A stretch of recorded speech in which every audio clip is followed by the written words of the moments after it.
Snipe Hunter's victory last year was the ability for Quantal to be relied upon here, and we will see indeed how these players play out this year in the grand final of the Master Duel category of the Yu-Gi-Oh! World Championship 2024. Snipe Hunters taking on Team 7. Sequel in Seattle, it's on the move. Looks like we are starting off by watching Josh versus Ryan. Opening with a bonfire, getting immediately Ash Blossomed with that alternate artwork. Just in case you wondered. Thank you. And again, this is kind of symptomatic of the Fire King Snake Eye duelist not wanting to use anything but the Fire King Snake Eye just because of the immense power of that deck right now. And it turns out the bonfire was completely unnecessary. We already had the copy of Snake Eye Ash in hand. We're going to go for the Poplar, the original Sinful Spoils. I think we've seen this a few times. I think that it's very interesting using the Ash on the bonfire because... That was an Oak from hand, by the way. I just wanted to point that out. Ash summon Oak from hand. Kind of interesting. A lot of monsters on the side of Ryan Yu. Yeah. Without a negation now, you have to imagine for the Ponix or for the Fire King Island, does mean that if Ryan can find either of those, the Fire King parts of this Fire King Snake Eye deck could very well come online pretty soon. Okay, we do see the Flame Bridge hitting the board here. Now we have access to Oak and Ash and Poplar in the graveyard on the crackback. We've talked about it many times. Flame Bridge being so good at not only helping you combo off on the first turn, but also giving you a ton of resilience against your opponent's plays, because on their turn you're going to trigger all these effects as well. Salamangreat Sunlight Wolf showing you that there are more Link 2s aside from SP Little Knight. Absolutely. Will be summoned to its position and get an add back. I think right now there isn't actually a good way to do that, so we might be able to sequence this in a way where we can actually put a fire in the grave to trigger this effect. I believe the Link Kribo is then going to add something back. Our grave right now, I think, is just Flamebridge Oak, correct? Maybe? Adding back that Oak. One thing I've been noticing is as Team 7 Ryan is continuing to combo and go straight, I mean, unopposed in his full combos. I've seen Josh has been looking at his teammates' computer over and over and maybe saying he's got nothing in his hand, he's going to let him build a combo, and then just kind of maybe commentating on how his friends are doing and how his other teammates are performing.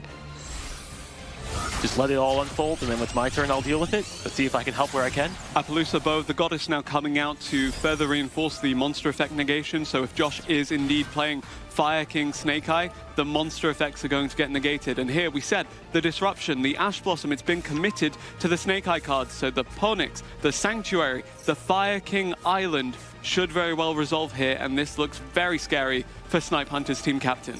And we can see here, I mean, we all know it, but Snake Eye Fire King is so resilient against interruptions. We did get ashed, no counter to it, didn't matter, and we were able to set up a 2-material Appaloosa before even committing the original Sinful Spoils. And Ulcanix now resolving to summon the Garunix, and this looks really good for Ryan.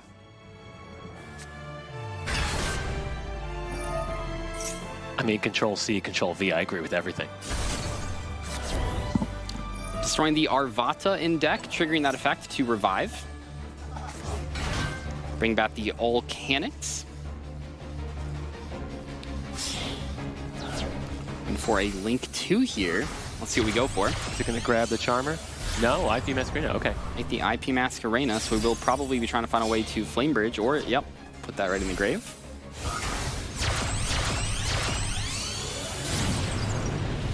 Got the Promethean Princess online, reviving the Arvata, giving us a monster negate. Well, 3 monster negates now with the Appaloosa negates. And linking away the Promethean Princess Bestower of Flames to access the amphibious swarm ship Ambler Whale. We've seen so many end fields just being decided by the access to the Ambler Whale. Eventually, if you want to, the Salamangreat Raging Phoenix as well. Really, really promising.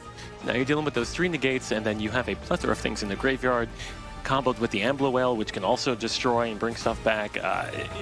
Ryan's in a really good position, but let's see, we're going to have a little bit of a mirror match here. Yep, opening with the Fire King Island, a little bit worse than Sanctuary in Island, but it is what it is. Still a great card. Okay, so Snipe Hunter's team captain Josh did take the Fire King Snake Eye mirror match challenge. He did not dare to pick Labyrinth against Ryan, who is widely considered to be one of the best Labyrinth duelists in the world. But regardless, these are 2 of the best duelists in the world, end of sentence. And it's really exciting to see where they go. Yeah, I mean, when you are face down with the same board that you're potentially trying to build, you kind of know the ins and outs of it, so we'll see where we want to interrupt. And the starters are going to struggle because the Appaloosa is there to negate the monster effects. It negates the ability to commit to the field in a similar manner, and actually we now have Arvata even joining in that chain. Pretty important here because Appaloosa cannot use its effect more than once per chain, so by having the Arvata, we are able to negate 2 different monster effects all in the same sequence, stopping the Volcanic, stopping the Garunix in hand. This is a really good spot to be in. The Whale's going to trigger here, targeting the IP Masquerena to bring that back. We still have access to the Promethean Princess in the grave. The IP can go into SP or whatever. This seems like a very strong opening field. Yeah, you have to imagine once the Appaloosa, the both goddess, is at 0 attack, but actually called by the grave is now coming through to stop that IP Masquerena from coming back, to stop it from... Oh, actually, sorry, that is on the Ambler Whale, I think. Yes, yes. Regardless, it does stop the IP Masquerena from coming back to the field. I mean, depending what the set card is, I mean, he's gotten through a few negates and he's gotten through a few interrupts. We're going to see what the other 3 cards in his hand are. And the Appaloosa being an 800 attack is not ideal. That's very easy to run over. We see the Diabell Star summon here, sending the Fire King Island. So this is kind of interesting because the Diabell Star will still resolve, of course, but then the island will immediately send to the grave. Oh, and we see, so now we've committed a ton of cards into this. The Diabell Star is going to get destroyed, and you don't even get to set for the original Sinful Spoils. That is a really rough position to be in. That is definitely a high-impact imperm right there. See the Divine Temple. Okay, Divine Temple is interesting. I don't know if we've seen this too much in the Fire King variants, or maybe they're just not drawing it or activating it. What do you think about it? I think you mentioned even yesterday, towards the end of day 1, that we really hadn't seen Divine Temple of the Snake Eye in many of these decks. I think that it is a valid option to try and find some semblance of a way back into this game for Josh. But right now, you have to consider Ryan is being firmly in the lead in this game. We're destroying the Kieran with the island. I mean, adding another Kieran, this seems not necessarily cut and dry, but it seems like Ryan is in a fantastic position, triggering all of these Fire King effects in the graveyard. And while the Temple is on there and it could bring up the Snake Eyes Ash, do we really care about that when we have an Arvata and an Appaloosa negate? I don't think so. Sacred Fire King Garunix now coming back from the graveyard. Where does Josh go from here? Bringing back the original Garunix as well with the Kieran. I mean, how much damage is this on board? Chill, do the quick math. The quick math, that's going to be 27. Oh, they're saying that's an extra 900. 31. I think that is game. Game on board already. 27 plus 27 plus 8 plus 18, I think was 8,000 exactly. I don't think we have to do anything more. Now we have more than 8,000. Yeah, we're going this up. Is great. This was very handedly won by Ryan. Well, I don't want to get ahead of myself. You never know. There could be a battle fader. But this looks like Ryan has really taken control of this first game quite easily. Very strong start of a hand, but also really good sequencing with those early plays, making the Appaloosa before ever going into the original Sinful Spoils. I mean, unfortunately, when you just draw Ash and you Ash the Bonfire and your opponent can full combo after that, that is, how do you break that board going second? We are switching over to Ray versus Quantal. We are deep into a Yubel versus Tier Limit matchup. Tier Limit not really having a lot on the board, just a Fenrir in defense mode and a couple back row, which I guess is fine in some situations, but the Yubel player is going off. Ray is now going into the Unchained Soul of Anguish. What do you think is going to happen? Unfortunately, nothing at the moment because Forbidden Chalice was just dropped. Sending the Fenrir to the grave and unfortunately negating our little big Link 3. And with that victory over Josh, Team 7 now take the lead thanks to Ryan, thanks to the team captain. And Snipe Hunters need to make a comeback if they're going to hold on to their world title. So I don't know if I just saw that correctly, but I'm pretty sure did the Solic activate? Did I see that correctly? No, I think you need to control a Tier Limit. That's what I thought too, but I thought something activated. Oh, we do have the Tier Limits cast now. Tira, which will put a Tier Limits on the board and potentially give us some more mills. Let's roll the dice. That's what Snipe Hunters is all about, right? True enough. We see the Maxi hitting the board. That is a big problem. You know, we've seen Maxi a number of times on the turn player's turn, and it might seem kind of random, but really stopping your opponent from trying to build up a board on your turn to defend themselves is great, and punishing them, I mean, we're going to get a draw here, but also if we mill any sort of fusion enabler, that also would potentially give us a draw too. So, Chilled, I know you are a firm advocate for the Yubel deck. We've seen opening of the Spirit Gates countless times now, Dark Beckoning Beast as well. Tell me how you would approach the matchup against Telements? Well, I mean, against Telements, both of us are going to be pulling from the graveyard, so we have to worry about that going into it. You get Phantom of Yubel on the board, you can insulate yourself a little bit. You have the Sprite Elf, you can immediately try and put a Nightmare Ibli on the other side in terms of locking them out. I mean, Telements aren't necessarily known for being super powerful into links. I guess we'll see here. Speaking of links, we do have the Spirit of Yubel being linked off. Access code Talker potentially looking to end the game here. We have seen this, I think, just 1 or 2 other times throughout this tournament. Access code Talker, you know, maybe it's not the best link for anymore, but it is one of the best for cleaning up duels. And with that 5300 attack, the ability to pop a whole bunch of cards, we might just be opening up for a game push. Well, we still got to get to 8K. Oh, right. We don't have access to the Nightmare Pain, so the Yubel won't be able to do extra damage. That's fair. Still pretty good control on the board, though. Absolutely. I wish we knew what was in the graveyard that Sprite Elf could be pulling from. So hopefully we'll see that pop up on the opponent's turn.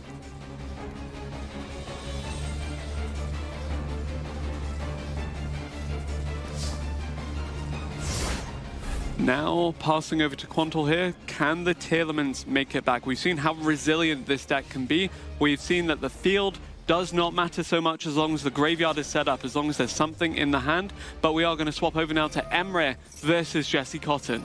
Another Telements versus Centurion. Yeah.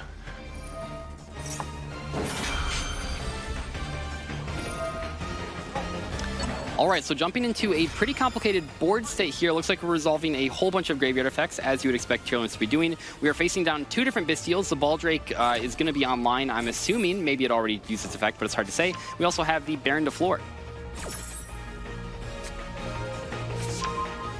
So I'll look at Rhino Heart, Chillman's Kashtira milling, 2 whiffs, basically.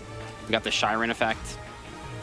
Having access to the level 6 Bystials, really good again, because primarily the tuners for the Centurion are level 4, and then you can access the likes of your Baron de Fleur.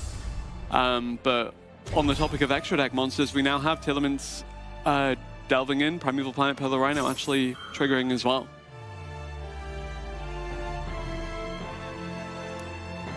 I mean, we don't know the board state, but we have to assume has Baron been used already? That's something that... I guess so, considering it just got removed from the field. Yep. Yeah, either way, even if it hadn't been used, really difficult situation to put in because the Kit Kelos was always insulated from that negation effect. Absolutely. And negating the field spell is fine, but not really what you want to be doing. But obviously it would have been done if it was able to. Field, We're going to see the Fairy Tale Snow, a card that Jesse Cotton is very well known for loving. And we see that coming out from the graveyard, banishing 7 cards. Like I said, we just kind of jumped into this. Hard to say how many cards are in the graveyard, but we've seen a ton of things go from the field to the grave already. I bet there's a lot of cards in there, and we are targeting the Baldrake, which would be great because now the Baldrake is turned off, assuming that it had not used its effect already. We're going to activate that Kit Kelos effect, targeting itself, going for some more mills. When the 7th cards are banished, did you see that a Dark Ruler did pop up? That's our first one we've seen. I did not see that. Interesting. A Dark Ruler has been banished in the banishment file, but we have not seen one all weekend. Oh, I did see Jesse mill the card destruction. If you guys were able to watch some of the replays from yesterday, there was a pretty crazy game where Jesse was able to discard, I believe, 15 cards out of his opponent's hand using card destruction. And also we see Ray has won his, so we are up 2-0 with Team 7. What's going to happen in this last one? It's hard to say. I think right now both players have some stuff on the board, but I think that Jesse is kind of in full control. We now are bringing the happy back to the board, and I think that Jesse is happy about that. Happy. Nice. All right, we're going for a rank gate. Let's see what we got. Zombie Vampire, you have to imagine, start the Absolutely. next graveyard filling. Not really anything you're worried about hitting in the Centurion deck. You know, a little bit more dicey against mirror matches, but totally fine. And at this point, even if the Zombie Vampire misses on effects, even just putting more cards in the grave for Snow to banish is great. Oh, we have a 3, we have a 7. Are we going to see ourselves a little Baron on this side? Almost certainly, right? Yeah. Team 7 now up 2-0. Can they make it a third here? Looks to be the case, as Jesse Milling does. 2 Imseti, by the way, so all 3 Imseti are in the graveyard. And we do want to remind you, I mean, of course we talked about it, but Team 7 lost to Team Snipe Hunters last year in this exact same situation. they're hungry for this win. Obviously, Snipe Hunters wants to run it back, be the 2-time world champion, but Team 7 have been spending all year thinking about this moment, and here they are back facing the exact same team. Not even just the opportunity to win the world championship instead of getting second place like last year, but the opportunity to actually show Snipe Hunters what they've been doing all year. Yeah, it's like a Rocky training montage. You got a year to get back in shape and come out and really show, like, this is the world championship. I want to take this home. And a really prominent team, Team 7, Snipe Hunters as well, very accomplished, but the individual components of each team are superstars in their own right. Joshua Schmidt, one of the most prominent educational Yu-Gi-Oh content creators and players. Jesse Cotton as well, very prominent player, with those two basically rivaling each other for success in tournaments. But you know what always happens, and I'm willing to put Calpico on the line for it. I bet you, if there is a sweep here, we will see a reverse sweep from Snipe Hunters, and it will tie it up. Every single time we've asked the duelists to raise it to the next level, they always do it. They always do it. They always take it to the third set. Yeah, Snipe Hunters very, very reliable when it comes to those clutch moments, so we may very well see that. Ryan as well for Team 7, very, very prominent player. Did get a lot of shout-outs from the other players in that survey that was published in-game. Really commands respect from everybody. Quantal, Emre, very consistent for Snipe Hunters. You're seeing it now. Emre still in this one, while Ray managed to win his game and is, again, just a force for Team 7. This is an interesting board state because you got 4 in hand and the board isn't, it's not like it's a broken board. They both can build from this. And knowing 4 unknown cards, didn't really hit anything with the Scream. I think this is a pretty interesting situation. We've dismantled the board, we've built the board, and I think that Emery is in a rough position. Snipe Hunters managed to beat Jesse on Telements last year. Telements this year, an entirely different beast. You have the Horus filling in a couple of gaps in that deck, but it is still a tall order to defeat Jesse this time around.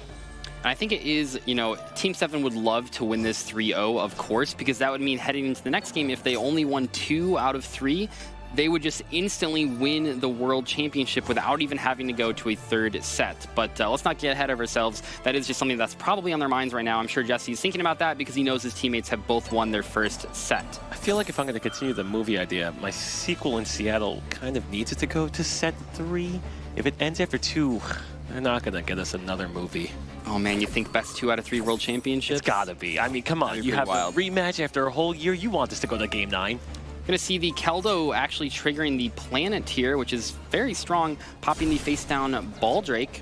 And it looked like Emery actually had access to all 3 Bestials. Well, actually all 4 Bestials. We've seen all 4 of them so far. So that also suggests that there was no branded deck under consideration here because the Telements deck would eat a lot of the resources. The Centurion also eats a lot of the resources that the branded deck needs to function.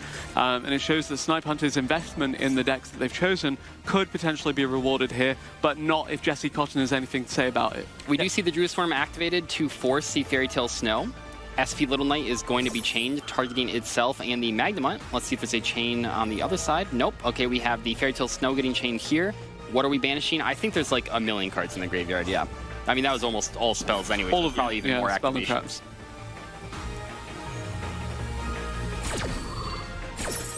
Now, it's interesting to see here. It seems like those were almost like 2 little bait interactions. What does Emery actually have? Because that's not the full plan. That's just kind of like, okay, I'm getting you to use my activations. What does he do with We got the Trudea right here. Yeah, so exactly, Centurion right? Trudea is a good starting point for any Centurion combo. Will allow you further access to some of the in-engine cards and hopefully, eventually, access to a level 10 Synchro monster. What are some of your favorite level 10 Synchros? Baron de Fleur? Always in forever? It's on there. Psychic Hand Punisher is also level 10? That's level 11. Or 11. Yeah. 11. So we see the Primera get put to the back row and activate its effect as well. That is going to get stopped by the Baron de Fleur. Which makes sense. To be stopped.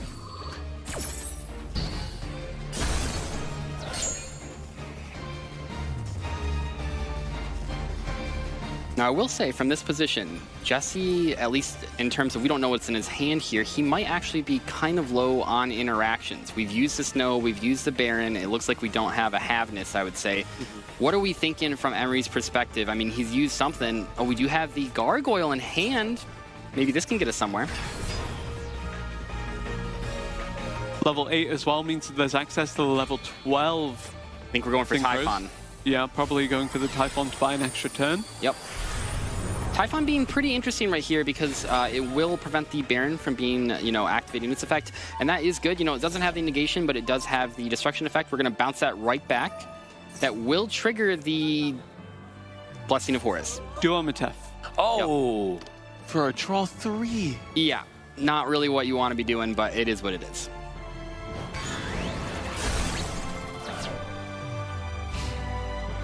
I'm not sure what we can really do to get out of this situation. Stand-up Centurion is actually a very, very good starting point for the Centurion combo. Again, we mentioned how good Trudea was. Really, really well played by Emre to be able to be as resilient as he has been. But it's still very difficult for this Centurion deck to come back here. 6 cards in hand now for Jesse Cotton. And also keep in mind that Jesse can pretty much instantly put the Fairy Tale Snow into the graveyard if he wants to. We see the activation of Tearlament's Grief, such a powerful card. This didn't really see a ton of play as far as I know in the TCG when full power Tearlaments were around, but in Master Duel specifically, this is such a great addition, just giving you even more consistency. Summoning the Shyren, activating the effect by sending it to the graveyard. We can fusion summon for pretty much whatever we want here. We are going to get met with a Bestial Druisworm. But now, from Jesse's perspective, all of Emery's cards are known. They're all face up. He knows exactly what to play into, and I think that is a huge advantage, especially from Emery's position. He's probably looking at 5 unknowns in hand and not looking very happy. Yeah, Jesse Cotton, 5 cards in hand, but 4 now, 7 in deck, and so many in the graveyard. The Tearlament's really doing a lot of work here. Trying to do the quick math. You got 7 over there, you got 4 over there. What do we still got? 20 more cards in the graveyard?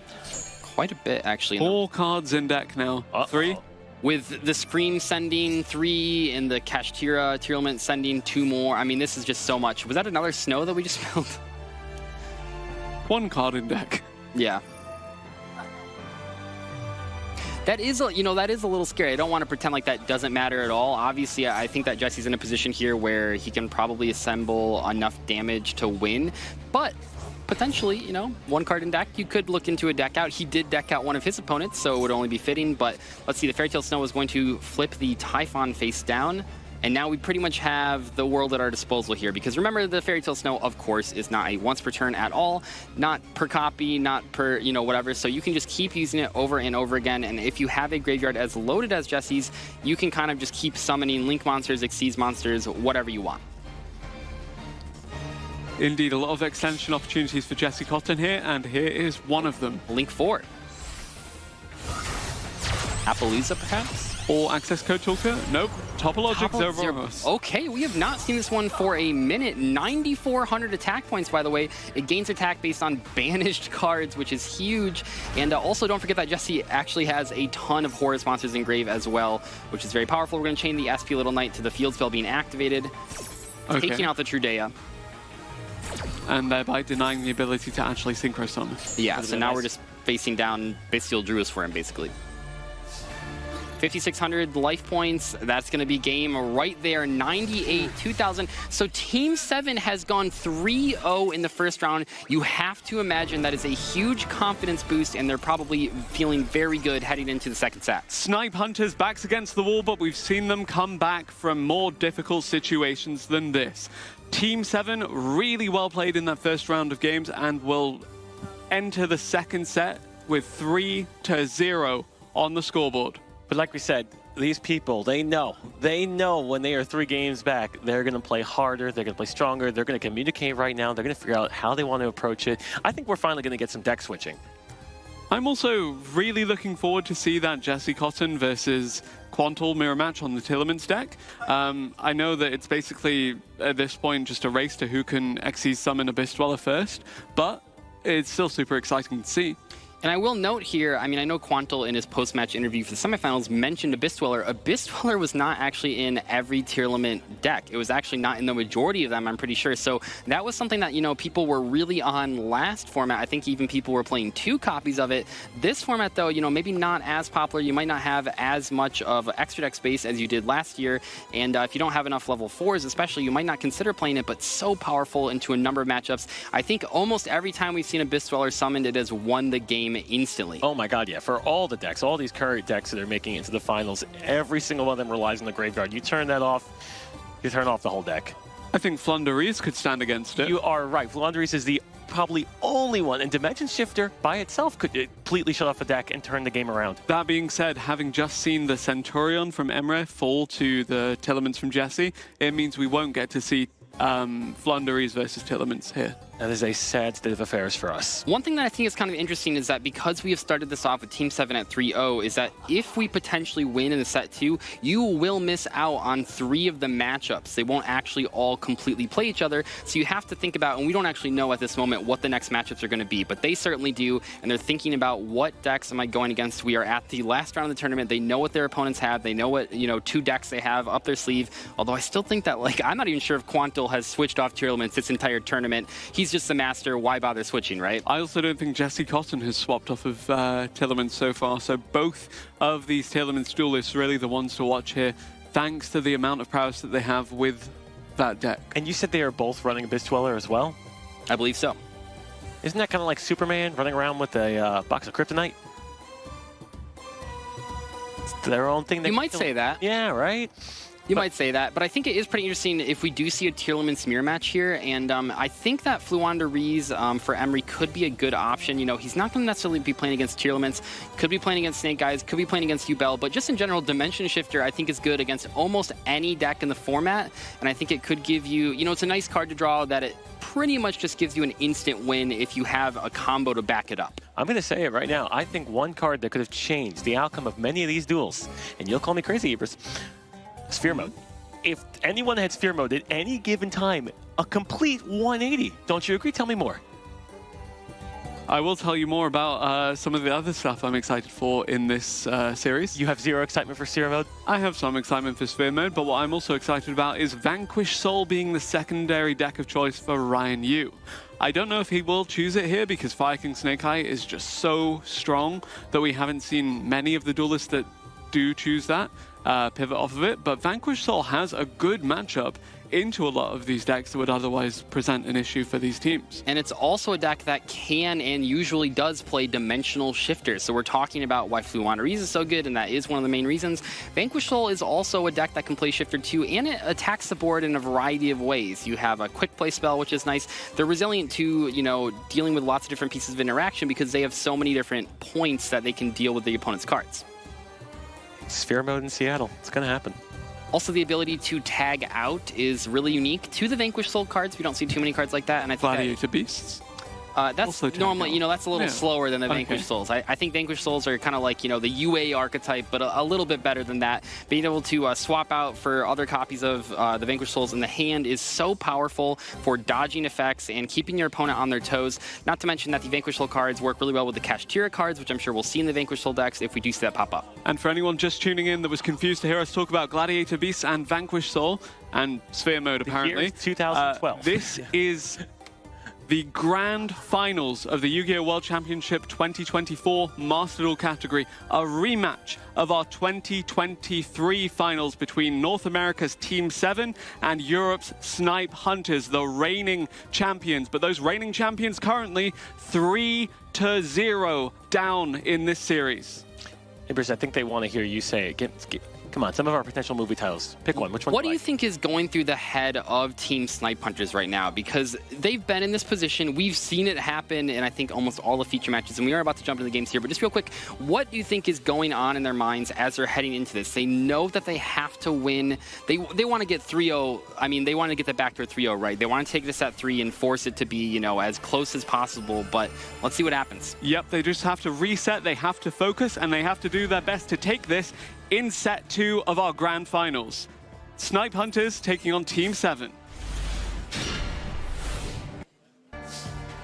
And we'll be focusing on Jesse Cotton versus Josh. I mean, this is a big matchup right here. All the matchups in this are going to be pretty big, but Josh versus Jesse, this is where it's at. Let's see what we're starting off with. A normal summon Mudora and a pass. I don't think you could, other than an actual literal pass, I don't think there is a worse opening for Tillemans. Now, you never know. There could be a Chillman's Cashier in hand. I mean, I feel like that probably would have been activated. There could be a Havness in hand, possibly. There could be Maxi. Maxi's really dangerous if you are playing Chillman's because they have so many of those quick effects that they can draw into.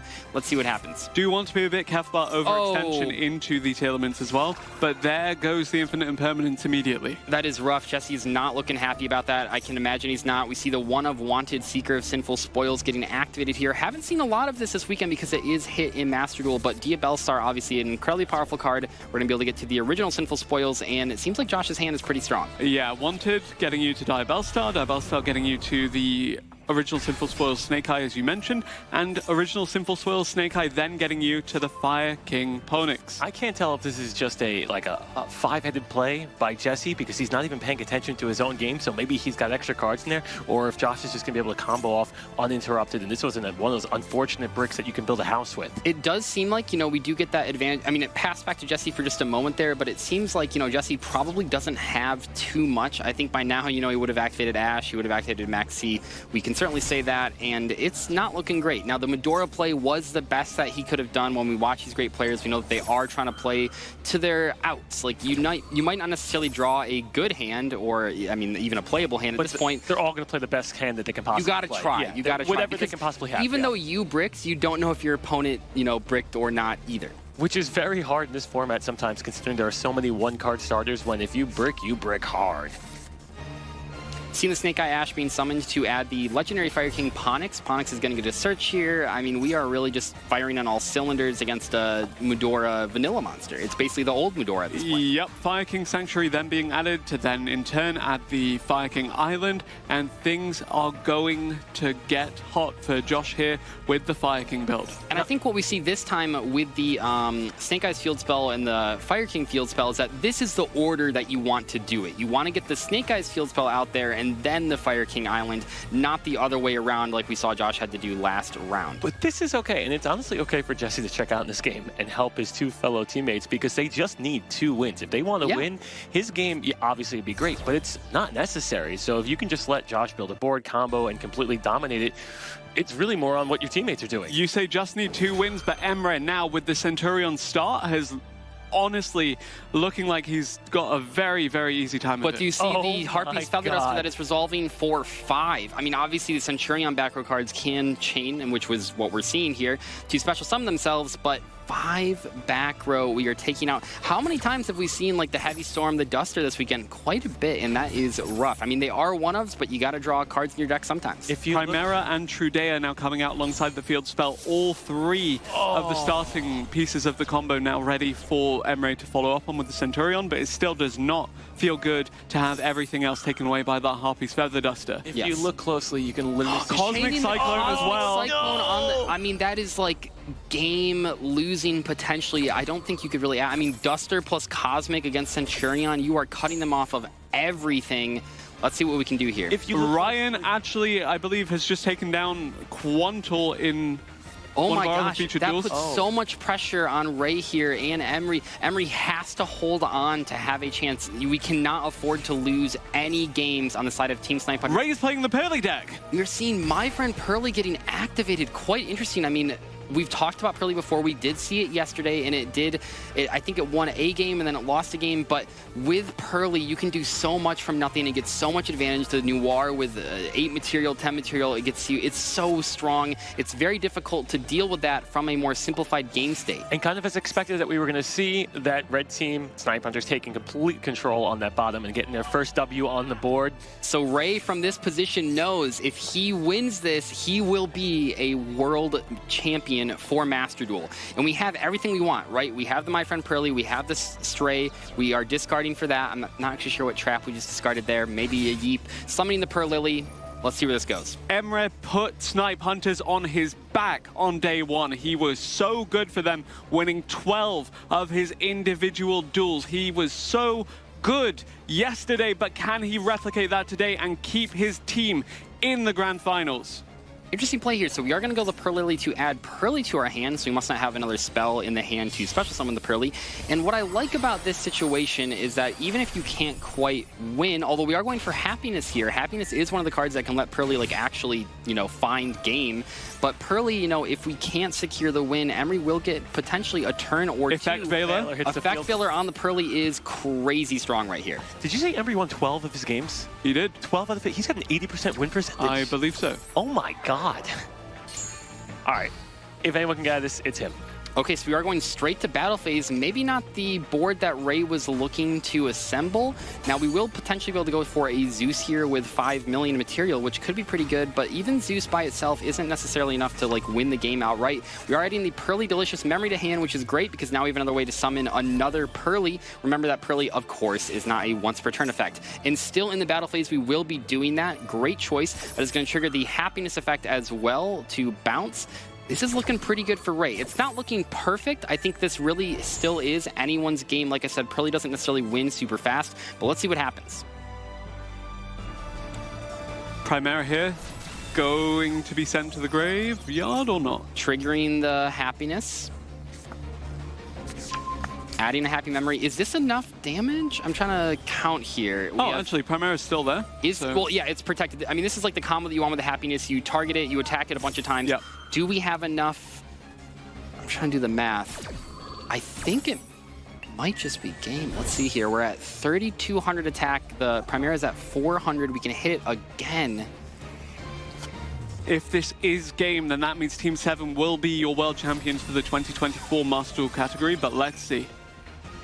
I think it will be, right? Because we're at 31 now. It's going to go to 200. This is going to go up to, what, 34, I think?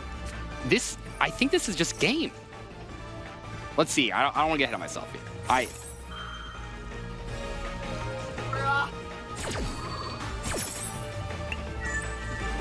Going up to 35. This is just game right here.